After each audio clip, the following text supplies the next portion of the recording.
I like Lego. I really like Lego. I also really like Star Wars.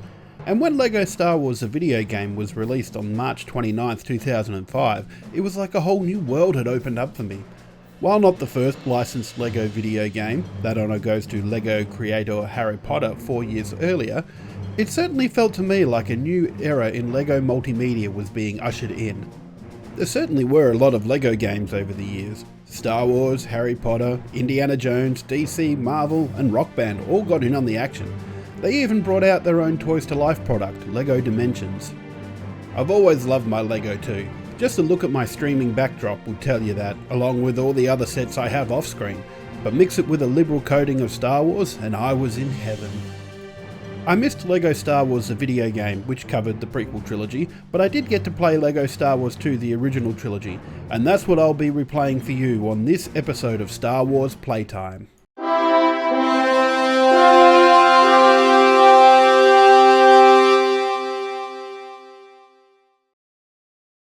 Lego Star Wars 2 offered a unique experience for me. It took something I knew very well and did something different with it.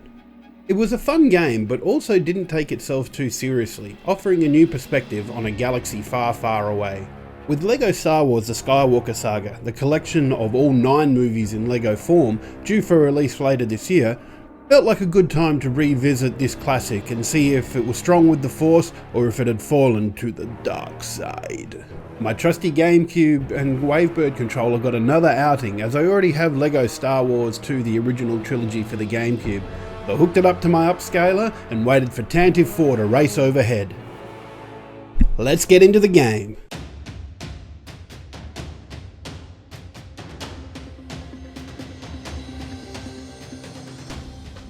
Lego Star Wars 2 the original trilogy loosely follows the events of A New Hope, The Empire Strikes Back and Return of the Jedi. Each movie has 6 story mode stages, totaling 18 stages for you to play through with specific characters. Once you've finished a stage, you unlock free play, which lets you play it again with any characters that you've unlocked. Anyone that's played a licensed Lego game would be familiar with that premise, as it's the core of most of the Lego gameplay. On your story mode playthrough, you don't get access to all the types of characters that you need to access certain areas, so don't worry about collecting everything straight away.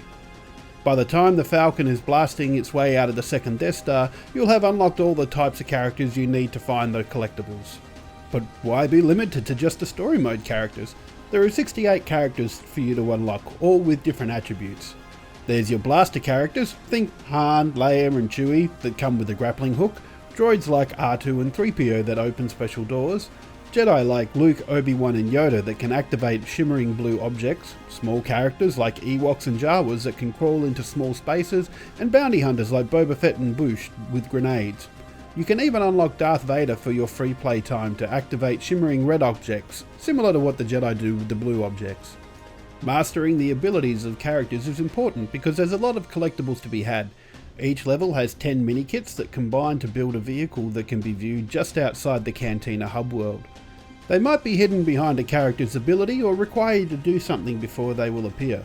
There's also red bricks, which unlock extras such as double studs or cause your weapons to do more damage, that can be purchased with studs, the in-game currency. Completing these in-stage challenges also award you gold bricks, which unlock other stages as well as bonus stages. The game is a collectathon, but that's nothing new to people that play the Lego Star Wars games. They're all like this. But there's still so much fun. Blasting everything in sight to collect every single stud you can, finding the right red bricks that help you on your way, and the humour in the cutscenes, it's all so much fun to watch unfold. Sure, some of the cutscene jokes weren't as funny this time around, but it is aimed at children and it's been a good 15 years since I played this game. I'm pretty sure I'm a mature adult now.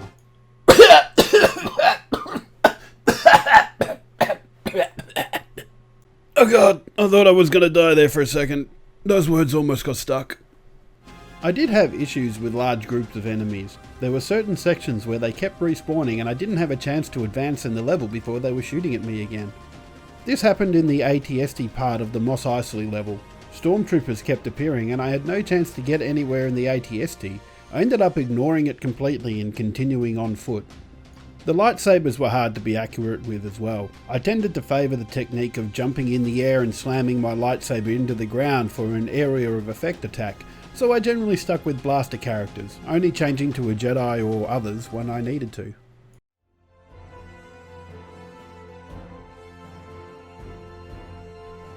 LEGO Star Wars 2 The Original Trilogy takes a story we already know by heart and adds some extra love to it. With the few faults I mentioned at the end, this game is still fun, and that's the main metric that I use to rate games with. If I'm having fun, then who cares what else is going on? The collectibles add a lot of replayability and give the levels some longevity, and the red bricks just give you that extra little bit of help to get you through. But it's the humour in these games that get me. It might be the Aussie in me, but I always love things that poke fun at itself and don't take itself too seriously. And LEGO Star Wars 2 The Original Trilogy takes what I already know and just adds a little bit of different flavour to it. With all that in mind, I give LEGO Star Wars 2 The Original Trilogy my Star Wars playtime rating of I know.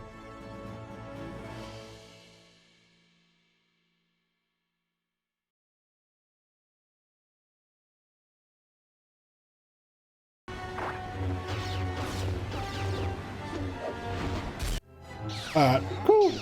Nice. No, not my hand. I need that for special things. No!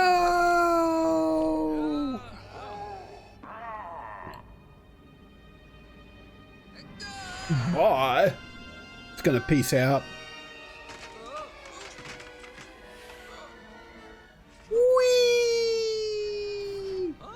Ah, the Coyote School of Physics, where it doesn't happen unless you notice it.